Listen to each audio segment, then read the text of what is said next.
Hey guys, welcome back. I'm here to show you another fall project that I completed. This is actually a sign and it's pretty big. I'm going to say it is 12 by 12. Yes, it's a 12 by 12 wooden frame. This is a scrap piece of wood that I found, as you can tell from the back. This actually my daughter used for one of her sculpture work when she did a project. She entered a contest and she won first prize for it at her school for sculpturing. And she kind of made a house and a little walkway with snow, kind of like a wintry scene with Christmas trees and stuff. Anyways, that's not the project I'm talking about. However, in bringing it over to our house, when we moved, the house and everything broke off. So since the piece of wood was really good, I did not want to get rid of it. So I decided to make a harvest sign, and this sits above my refrigerator with a basket that has fake fruits and vegetables in it, and it says thankful. So when they sit together, it says thankful harvest. Very unintentional, and it just came out that way, which I love. So I'm going to start by saying that the paper is from Michaels. Is it? I think it's either Michaels or Hobby Lobby. And it's basically all fall leaves, if you could tell.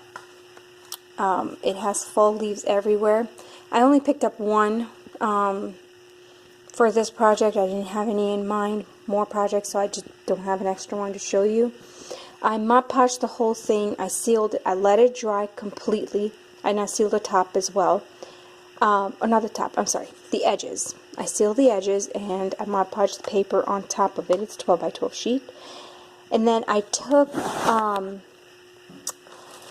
sandpaper, and I bought this pack from Dollar Tree, and I think it comes with 50 or 100 pack of sandpaper, and I just took that and I sanded the edges down, and when it came to the front of it, I just really rubbed it good, like really got into it, and I love the way it looks. So the edges kind of faded more than I wanted to. So what I did to bring it out more, I distressed it with walnut stain. Tim Holtz walnut stain. I distressed the edges all with Tim Holtz walnut stain. And then on top of it, I did vintage photo, which you could see the light brownish color right here. That's vintage photo. So the dark one is walnut stain. The middle is vintage photo, and I just distressed it on the outside only, left the inside as bright as it could be with the little bit of the leaves showing, and I did the sanding horizontal, and then I did it vertical just to kind of give like a hashtag, if you will, look to it. I don't know what you would call that. So, and then I took some burlap. This is just regular burlap. The brown one is regular burlap that I got from Hobby Lobby. And I know this one I did get from Hobby Lobby. It comes in this big, I think this is 12-inch sheet. So I just cut a piece of it off, and then I frayed the edges. As you can tell, you could fray, if you pull these, you could fray them. So I frayed all of the edges on this, on all four corners. Then I took this one that I have been wanting to use up. I mentioned in many videos all the time. I'm trying to finish this roll up. I got it from Michaels, and I did not pay $3 for it. It came in the $2 bags. So that's how long I've had it. They haven't had $2 bags in a while. But I think I'm almost done with it. Almost. Not quite sure. Almost there. I'll figure something out. So I love the way the green looked with the burlap and the colors in the background. And I kept it very simple because I wanted the paper to kind of take away the look, and just added some of my famous Dollar Tree leaves here and there and everywhere. added leaves right here. I didn't want to add any flowers. However, if you do want, you can use some, this is how I store my burlap, my twine. You could do some twine flowers, and I think it's Kelly Barlow Creations. Kelly Barlow, she did a tutorial on how to tie, she makes burlap or twine bows and flowers and stuff, and they look really pretty. I've done them on my other projects. So you can go on her YouTube channel. I'll try to leave a description, or her channel, on my description box below.